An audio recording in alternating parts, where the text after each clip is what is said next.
Let's roll. Let me come clean. All right. I've not taken the Easton training yet. Okay. Should I just disconnect now? No, hell no. Got it. Okay. You're a member. That's what we're here for. I highly recommend it. But I know I'm going to do it. Okay, good. Everybody who's done the training, they've redone the training. So, okay, we subscribed and signed up for a power dialer. Okay. We made 34,000 calls using a power dialer. It worked well from a technology perspective. Only 219 conversations based on the power dialer. Couple of quick questions here. Do you like power dialers? Do you like that technology? I don't know. I'll be honest. I don't know anything about power dialers. Dave from RoofMax might. I don't know. He's been around the block. Can anybody unmute yourself? I have never worked with power dialers. I can help you with that. Okay, go ahead. Ken. Yeah, I mean, maybe this is one that we want to take offline, but if you've got some questions about a power dialer and that sort of thing, our company does that all the time, so we'll be happy to talk with you. We used a great one.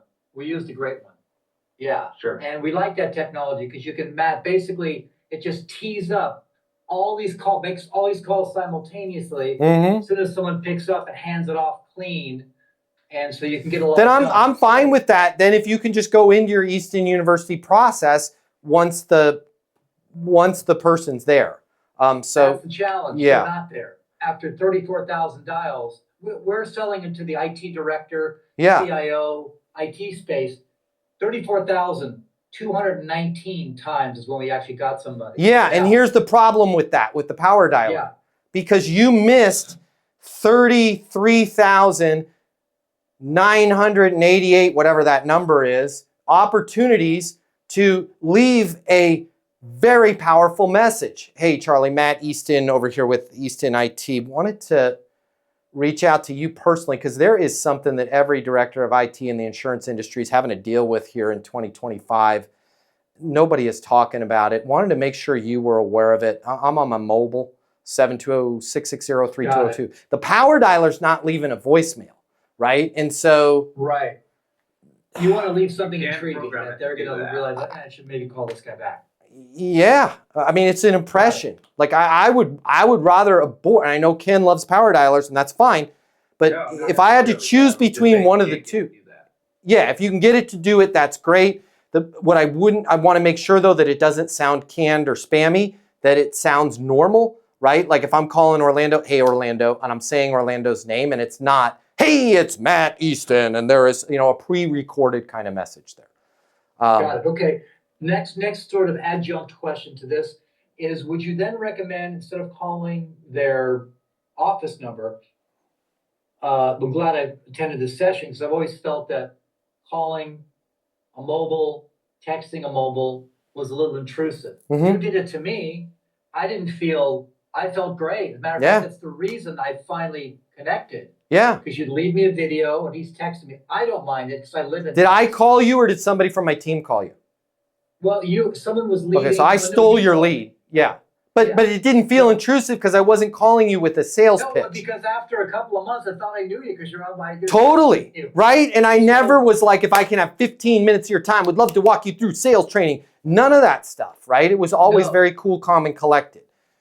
Right, so I'm thinking we need to change our approach with using a tool like Lucia or whoever to grab those... I agree. And start calling their mobile or start texting. 100%. As long as you're adding value with the call, now you're adding value. But if you're spamming the crap out of them on their mobile, they're not even going to complain anymore. They're just going to hit the stop. They're going to block. Yeah, they're going to type stop and, go through. So one last final little bow I'm going to put on this. Yeah. Is it me or does everybody here on this call and as part of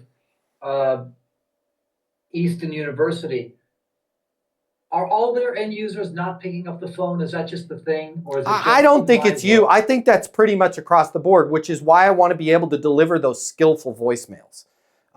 Because that is such a strategic advantage for all of us. Why? Nobody's answering. How is it a strategic advantage? Because we're leaving a skillful voicemail and we're going to play on a muddy field.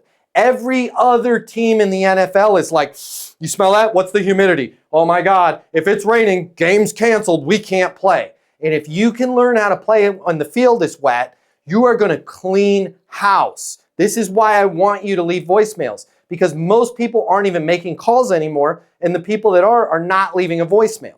And so they're basically scraping the bottom of people that just answer random ass calls and have nothing going on, and then hoping that you catch them at a time when they can't come up with an excuse like, I'm donating a kidney, I'm stepping into a meeting, my head is on fire, and now you have a conversation, you somehow railroad your way into a deal. You're walking away from 99.99, not you, but everybody else that's not making calls is walking away from such a plethora of potential business if they're able to say things like, hey, you and I are connected through the Boston Chamber of Commerce. I'm in charge of all the small business operations there in Massachusetts. I wanted to reach out to you personally because there is something that every small business owner is having to deal with right now in 2025, and literally nobody is talking about it. I just want to make sure you were aware of it. I'm on my mobile, 720-660-3202. You read that because they're not going to listen to it. They're going to read that on their visual. It's and they're intriguing. For sure. And it's legit. And then when they call you back, it's, man, with XYZ and ABC, your cost of, doing DEF is exponential. Here's what nobody's talking about, though. How are you getting the people to do that? Because here's what we're seeing that nobody is talking about. It is next to impossible to find good talent in the city of Boston that shows up, doesn't ghost you on the job, and is willing to do medical billing collections. Oh, God, tell me about it. We had Tina, and she was 69 years old, and finally her freaking husband bought that damn boat. God bless her. She's out there somewhere in the islands right now. We can't replace her.